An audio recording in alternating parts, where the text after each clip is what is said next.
The topic for today's presentation is Understanding Organic Grain Supply and Demand, the Current Situation. Our guest speaker is Stuart McMillan, organic grain farmer, organic consultant, and inspector.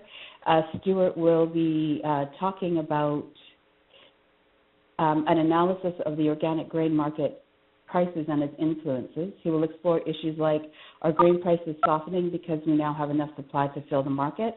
What is the impact of imports on grain prices? Is there a price impact of increased acres transitioned into organic farming?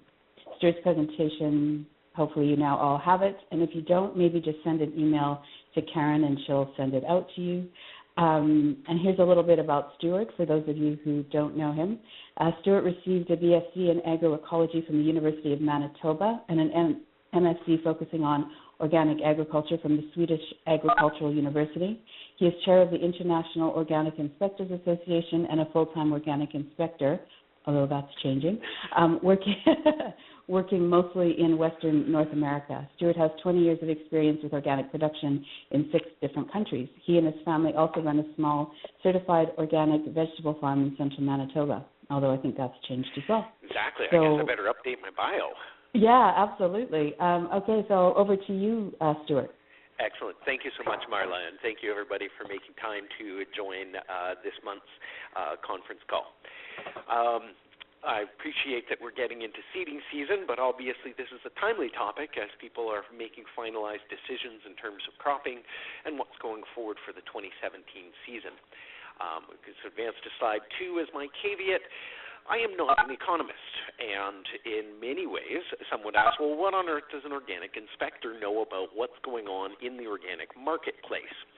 And, well, you could ask economists, and as this cartoon illustrates, you will get 47 different answers in terms of why we're at the current place. But what I would say is that as an organic inspector, we get to have an interesting perspective in the sense that we see everybody's documents. We see, importers' documents. We see end users' documents. We see, and one of those classic things, it's like, well, where did your supply of grain come from? So we end up having, and obviously I can't divulge information I've gained from my inspections, as that's confidential, but sort of macro-scale observations certainly can be shared. So as an inspector, we end up seeing some interesting and unusual things at times. So, but I also, if we advance to slide 3, I love charts. I used to be an analyst. Transfer. I am sorry, but that's not a valid extension. Please try again. Sorry, is that me getting the transfer button, or is that everyone? Marla? I think that's everyone. Okay. Yep, I'm here too. Yeah, okay, I'm hearing it as well. Okay, so not a worry. I just wanted to make sure it wasn't me. Yeah. So I used to work as an analyst, and I would have to create graphs frequently on very short notice, such as, hey, Stuart, we got a group presentation, we got a group coming in about 3 hours. We need you to present. And I could dutifully create a PowerPoint presentation in about an hour that captured current supply and demands, macro-level weather things on the conventional side. And this is not necessarily so straightforward, I have found, in the organic side, and as probably as many of you have found. Trying to tease out information to answer some of these questions, simply the sources of information that one would rely on are really not there. And this has an impact both for companies trying to buy and sell, and certainly for farmers trying to decide what to plant and for which season and into what market. So my caveat as well is that, darn it, this project was 10 times harder than I would have imagined. Well, actually, no, I kind of imagined it was going to be awkward and difficult trying to tease this out. But I would share with you some of the things that I have learned, some of them anecdotal, and some of them with information. So if we advance over to slide 4, there are kind of 3 issues that sort of I've found were at play. That kind of speak to where we're at in the current price structure. Obviously, there's market demand, there's the production or the supply of grains, and then the role of imports and exports within the North American market. And I mean, that's obviously the focus will be both Canada and the U.S. In terms of, and there's good reason for that, which I will touch on as we kind of move forward. So if we look over to the next slide, we can see why talking about the U.S. is pretty critical when we actually discuss anything in terms of current price demand. I mean, obviously, with the U.S. representing 47% of the global market in organics, and then Canada topping an additional 4%, I mean, we've got over 50% of the global demand for organic products right within North America. So what's happening in the rest of the world, arguably while important, doesn't really have as much of an impact as to what's happening right south of the border, being the behemoth when we talk about global organic commodity demand. In terms of the organic marketplace, I mean, we end up dealing with data that's always a little behind, but we've got, in terms of retail prices, I mean, the U.S. price in millions of euros, I mean, we're well in excess of, 35 billion euros, so 50, sort of odd million in the U.S. market. That continues to grow. There's a variety of numbers that show demand within not only Canada but within the U.S. continues to grow on an annual basis. This is what's obviously been fueling part of the many people who switched into organics and some of the prices that we've seen over the past 5 years. It does not seem from anybody that I've spoken with that they project any reduction in that demand. We've continued to see growth through the recessions, albeit at a slower pace. We saw growth through periods of when the overall economic outlook is doing great. So the organic demand, it seems from everything I've been managed to gather, I don't see that we have any realistic reason to expect that we've reached the plateau in terms of consumer demand. We've had some very large retailers enter into the marketplace. I mean, namely Walmart's increased their offerings on the organic side. But within the overall North American structure, we've certainly seen anybody who goes to the grocery store over the past 5 years, a continued expansion in the type of organic products, the brands of organic products, and the amount of organic products that are being offered. Always surprises me when doing my inspections and I end up in some random small town, a few hours off of the highway, and go into a small co-op and find that, hey, I could pick up some organic food in this small town in rural Western Canada. So certainly we see that not just as an urban phenomenon, but certainly some of the great work that the Canadian Organic Trade Association has done has showed that, yes, so there is definite geographic trends that we can see. Certain regions have higher demand, but overall across Canada, organic demand continues to grow and is projected to continue going forward. So that's obviously the one positive that I was able to find in part of this project. If we advance over to slide 6, this was one thing that I've kind of wondered about, and of course this is where many sellers and buyers of commodities tend to be a little tight-lipped. But it's something we certainly heard before, and I was curious if that had changed, where there were serious end users, significant players. We're talking the massive food companies who've been waiting by the sidelines, looking to enter the organic marketplace, but being told by the suppliers of ingredients, no, really we can't meet that demand. And I wondered if that was still the case. And again, unfortunately does rely a bit on some of the anecdotes, but yes, there definitely remain large players who have not been able to enter into the organic marketplace simply because the supply is not consistent and not reliable enough. One example would be call them one of the world's largest brewers, wanted to switch over one of their entire product lines, which anybody kind of may have seen in the North American beer stores, to organics, and we're simply told with the volume that they would need in order to do that, there was no earthly way there would be enough soft white wheat and specifically enough organic malt barley in order for them to be able to switch over. I know, we certainly at other organic events, and end users have we've been told stories of large end users such as, again, the General Mills, the Kellogg's, who are looking to enter the market, who see that, there's continued growth in consumer demand, but haven't been able to do that. I don't know course, the logical thing that I have not been able to get an answer to, well, if we've got current prices down where they're at and supply up where they're at, are we able to kind of start filling some of those markets? And sadly, I don't. That's something that maybe some of the buyers who are on this might be able to speak to, because I'm sure there's a few buyers and sellers, and certainly we could have a discussion towards this a bit at the end. If we advance over, though, to the next slide, slide 7 here, it shows some of the work that CODA had done looking at Canadian organic acreage. Certainly, we've definitely seen from, going back to as much as 2007, the last time we actually saw any decrease in organic acres, that overall Canadian organic acreage continues to grow. I want to thank CODA for their work on this. This is sort of some of the few sources of information that we do have available. For 2016, I would certainly see us hitting up to the 2.5 million acre number. Everybody sort of that I spoke with in this process, and also what I saw out on the ground conducting inspections in 2016 and working as a consultant, showed that there was definitely additional acres and additional new farmers coming on board. In perspective, that still we haven't even hit 2% of total organic land in Canada.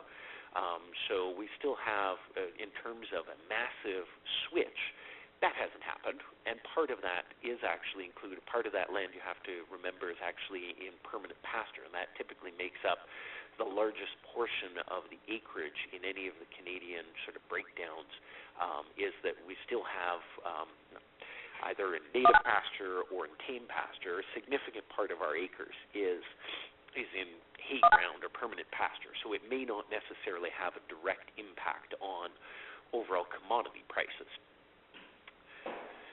Again, if we go over to slide 8, we can see that in the U.S., this has definitely been the case as well.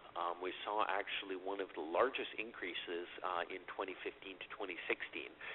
It was the largest increase since they began since 2008. So we've certainly, in the U.S. side, we've seen the number of organic operations continue to grow. And I guess what their numbers had shown that it was a 13% increase between the end of 2015 to 2016. So yes, both in Canada and the U.S., we are seeing more operators, as well as operators who are getting larger. If we just flip over to the next slide here on slide 9, we can definitely see that in one way, the Canadian organic acreage does also include existing operators who are growing larger, and I definitely saw a fair bit of that as the number of years before where most organic operations were having fairly good profits. It allowed them to consider increasing their land base either on a rented or purchased basis.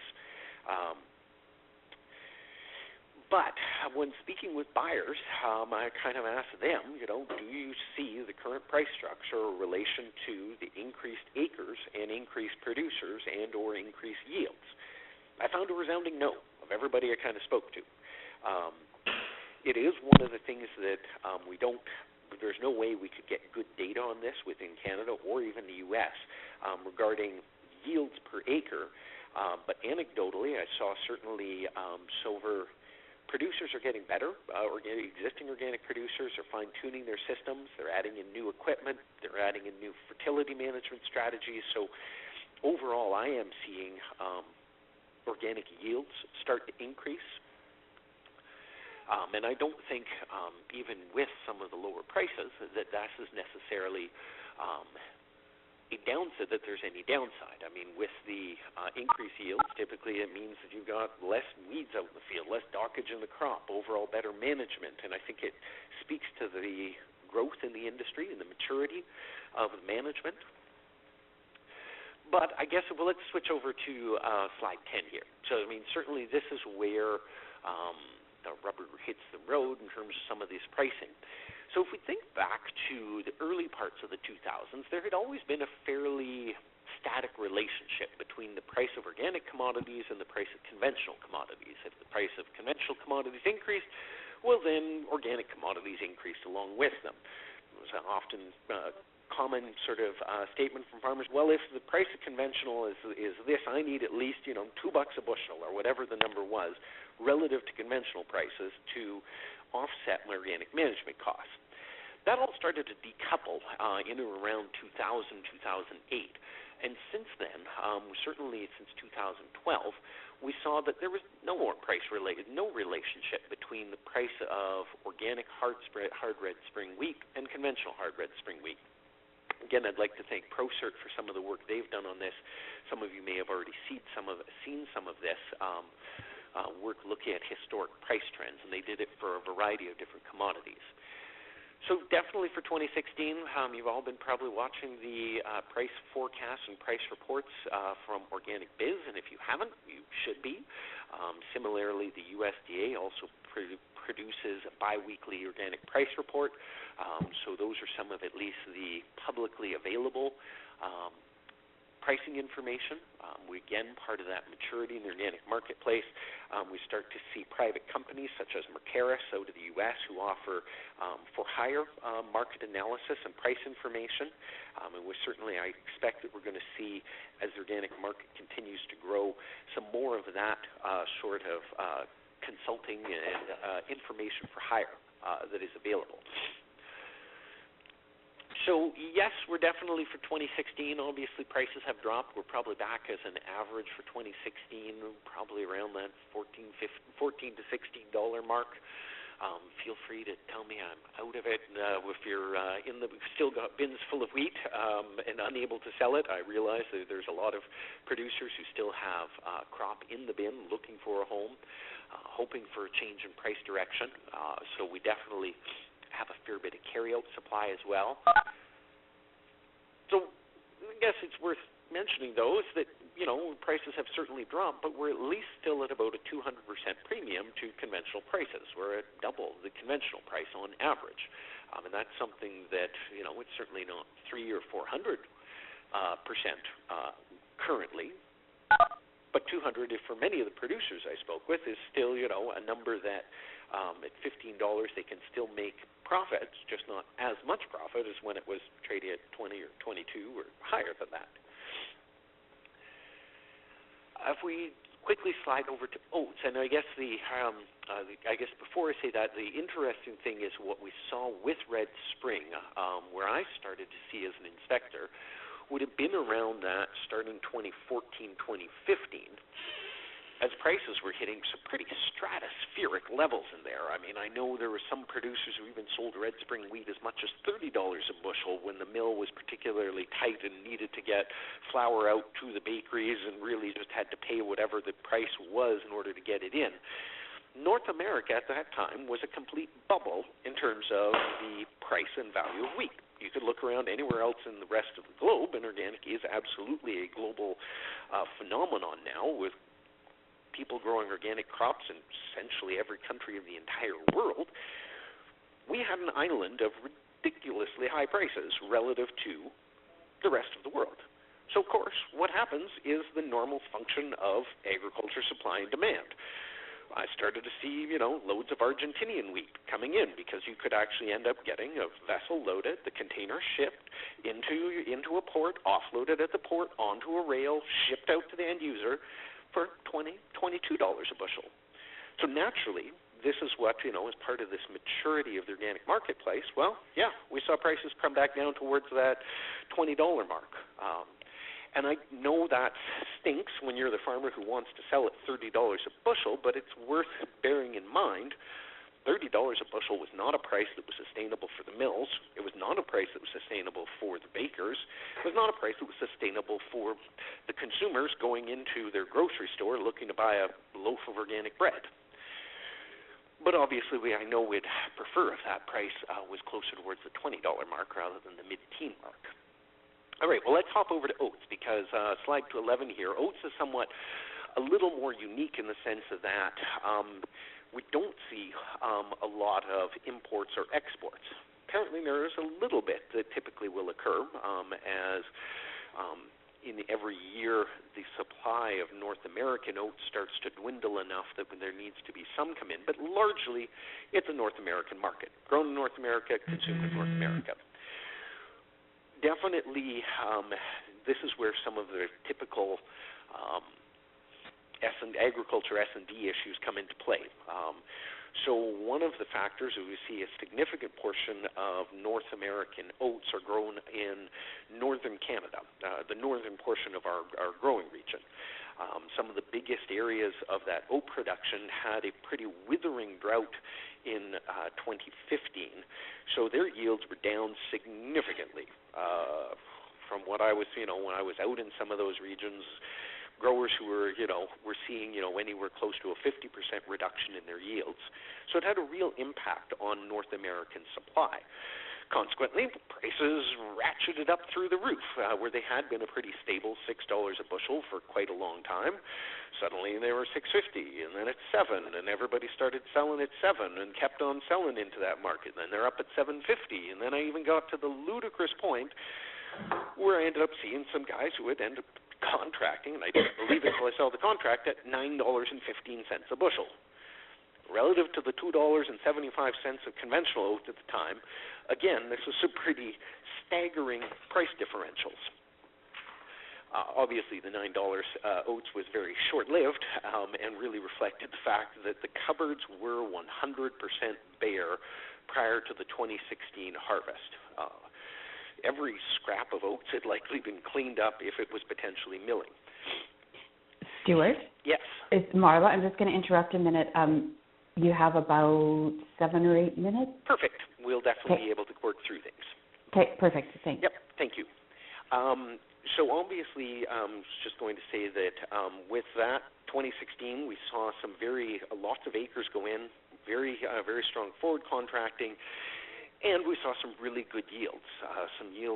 So consequently, our supply is some of the from what one end user was saying to me, we have probably the largest old crop carryout ever, and that it's about 10 times the average. So certainly for some commodities, if we've got 10 times higher carryout, we don't have really good prospects of any real increase for price direction going forward.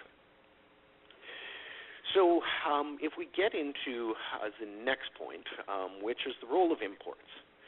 And this is one that, again, in Canada, it's very difficult to acquire because the data is almost non-existent. The HS codes essentially are what allows you to look at imports and exports for specific commodities. We don't have organic-specific ones in Canada. The U.S. has started gathering their equivalent, the GATS data, so it does allow you to look at imports and exports in value and volume. So this is certainly where one can actually start getting some hard numbers. And it is somewhat surprising that Canada does not have this. You can actually even get export data out of Argentina. You can get export data out of a whole pile of countries, but you can't out of Canada. So let's take a look over at slide 13, because this is from everything I have spoken with, or people I've spoken with, their feeling is the driver of where current prices are for a variety of commodities. So we can look at U.S. corn imports. This is in metric tons. So we're running it over, close to 2016. We saw close to 500,000 tons of organic corn getting imported into the U.S. This has obviously had a pretty staggering impact on the price because typically, so we've seen prices for organic corn continue to dwindle over the past few years. If we go over to the next slide, we can see back in 2013, it was dominated by Argentina with a bit, secondarily from Brazil, and then a wee bit from, Canada and Romania. If we go over to slide 15, we can see definitely by 2016, this has changed pretty significantly with some new players coming on the market. There's a lot of movement of organic corn coming out of the Black Sea region, certainly Romania, Bulgaria, Ukraine, a variety of sort of former Soviet Union countries, and then throughout parts of, going into parts of the Mediterranean. And we still see, and I guess the caveat would be is that this information shows where the product left. It does not reflect the country of origin. And you're probably all wondering, my goodness, I did not know that Turkey grows that much corn. They don't. They definitely do, and you can see part of Turkish organic acreage because, again, they have decent data in terms of growth in organic acres. Their organic acres have continued to grow. They have lots of strong programs to increase production throughout many of these countries, particularly Bulgaria and Romania is within the EU. They've got subsidies and supports to switch into organics, and their acres have increased significantly. So we should continue to expect that we will see continued movement from a lot of those countries into the North American market because we're the biggest market. And this all leads to the slide 16 here, showing where the most recent USDA organic price report. So we can see that the current price for organic corn is in around that $7.50 to $8 mark, quite a drop from the $12 to $13 that was the 5-year average. Doesn't seem it's been flatlined for the past year. There's no sign of it changing currently right now. But I guess that gets to the question of who cares about corn in the U.S.? Well, this is where the adage in conventional agriculture is identical in organic agriculture, is that U.S. corn sets the floor price for every other cereal on the organic marketplace. Yes, we had $12 and $13 bushel barley being sold a few years back. Well, that was only because the U.S. had 2 back-to-back droughts, minimal imports, and their demand on their dairy and poultry sector was going through the roof. If the price for U.S. corn's at $8 a bushel, we're certainly not going to be getting $12 a bushel for Canadian feed barley. So this is where watching the U.S. corn price is fairly critical to knowing where the organic commodity prices are going within Canada. If we zip over to slide 17 here, we kind of come back to something a little more tangible. Well, how much durum gets imported into the U.S.? So we can see that, yes, Canada is a dominant supplier in there. Argentina is also quite a significant supplier, and Argentina definitely does grow some good quality durum and has lots of export capacity. But I was a little curious when I looked at that because I kind of thought we'd be larger. So if we slipped over to the next slide, this is where I found it kind of interesting. We could see where they only started publishing the data for durum in 2011, and so that number could also be quite unrealistically low at that time. But we could see that part of that demand, Canada in, say, 13-14, Canada is by far the biggest supplier. And if we get to 2015, the amount of durum getting imported into the U.S. hasn't really changed much, but the portion of Argentinian durum has increased significantly, and that really ramped up in 2016. But that could also speak to the fact that we had a pretty lousy durum harvest, but that's really only the last couple of months, typically of 2016 demand, imports, that would show that influence of all of the wet harvest and fusarium and Canadian durum. So we're definitely starting to see Argentine durum outcompeting Canada or playing a bigger role in the U.S. market. Which, if we look to the next slide, on slide 19 here, we could definitely see, well, what's the influence of the volume of Argentinian product on Canadian prices? And arguably not much. Canadian organic durum tends to have a fairly solid value throughout that period of 2016, perhaps even with some uptick as we get into 2016, at the December of 2016, reflecting perhaps the reality we had such a poor quality harvest. But the Argentine price is still just trucking along at nearly $10 a bushel less than Canadian. So it has been not necessarily a direct relationship that the increase in imports has led to lower values for Canadian crops. But overall, certainly I'll continue to be working on this project and sharing the results back with Organic Alberta, which I know they'll be looking to create some speaking points, some information that will be able to be shared with the organic community within Canada.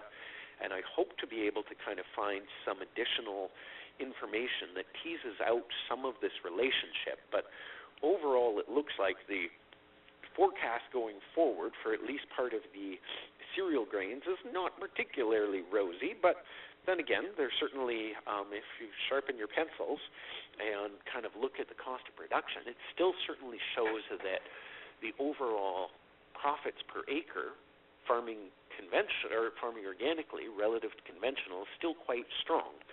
And I found on the final slide here, just what I'll close with, was an interesting quote I came across with from May 4th of 2017 in one of the Canadian agricultural newspapers that was speaking about the conventional market outlook of where cereals are at, and kind of states that, well, we have gone through periods like this where some crops have not been profitable in the past, and farmers, because they have to produce or plant something on that land, the best of those options sort of gets planted, and I think this is probably something that's going to happen this year for cereal crops, because there's no cereal crop that really stands out as a really big moneymaker. And overall, it's from what I could see, that there's no organic cereal crops that looks to be as profitable, certainly in 2017, as it was in 2015. That's a guaranteed. And none of them really stand out as being fantastic. But they're still overall profitable, and within that, there are certainly some commodities that are showing continued strong prices and haven't really been impacted by either imports or excess production relative to demand. So there are certainly some crops out there that are still showing some really good potential, and hopefully that's where growers will continue to have good yields and good profit on those to support some of the other crops that are in there on a rotational role that are maybe not so profitable. And with that, maybe you should wrap things up and allow questions and discussion.